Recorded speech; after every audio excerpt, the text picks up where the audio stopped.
పవిత్ర చార్ధామ్ యాత్రకు భక్తులు పోటెత్తడంతో బద్రీనాథ్ వెళ్లే మార్గంలో తీవ్రమైన ట్రాఫిక్ కష్టాలు మొదలయ్యాయి. ఉత్తరాఖండ్లోని చమోలి జిల్లాలో జోషిమఠ్ సమీపంలో దాదాపు 30 కిలోమీటర్ల మేర వాహనాలు ఎక్కడికక్కడే నిలిచిపోయాయి. చార్ధామ్తో పాటు హేమకుండ్ సాహిబ్ యాత్ర కూడా ఒకేసారి ప్రారంభం కావడంతో ఊహించని రీతిలో రద్దీ పెరిగిపోయింది.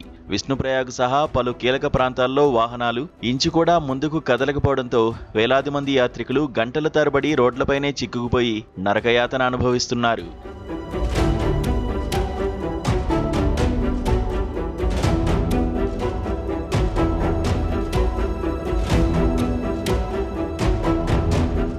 ఆదివారం ఒక్కరోజే జోషిమఠ్ సమీపంలోని జీరో బ్యాండ్ వద్ద 8 కిలోమీటర్ల పొడవున వాహనాలు బారులు తీరడం పరిస్థితి తీవ్రతకు అద్దం పడుతోంది.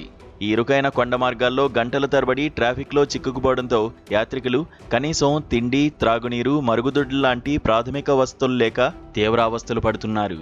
ఈ భారీ రద్దీ కారణంగా అత్యవసర సేవలు అందించే అంబులెన్సులు సైతం ఇరుక్కుపోయి ముందుకు కదలలేని భయానక దుస్థితి నెలకొంది.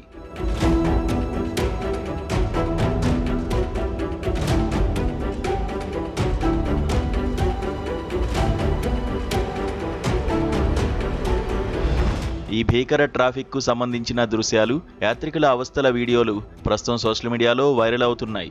ఈ ట్రాఫిక్ పరిస్థితిని అదుపులోకి తెచ్చేందుకు స్థానిక అధికారులు, పోలీసులు అహర్నిశలు శ్రమిస్తున్నారు. ట్రాఫిక్ ను క్రమబద్ధీకరించేందుకు జోషిమఠ్ వద్ద ప్రత్యేకంగా గేట్ సిస్టమ్ విధానాన్ని అమల్లోకి తీసుకువచ్చారు. ప్రతి 30 నిమిషాలకు ఒకవైపు వాహనాలను మాత్రమే అనుమతిస్తూ నెమ్మదిగా రద్దీని క్లియర్ చేస్తున్నారు. భక్తుల తాకిడి మరింత పెరిగే అవకాశం ఉన్నందున యాత్రికులు తమ ప్రయాణాలను జాగ్రత్తగా ప్లాన్ చేసుకోవాలని, ఎప్పటికప్పుడు వాతావరణ, ట్రాఫిక్ అప్డేట్స్ గమనిస్తూ అధికారుల సూచనలను తప్పక పాటించాలని పోలీసులు విజ్ఞప్తి చేస్తున్నారు.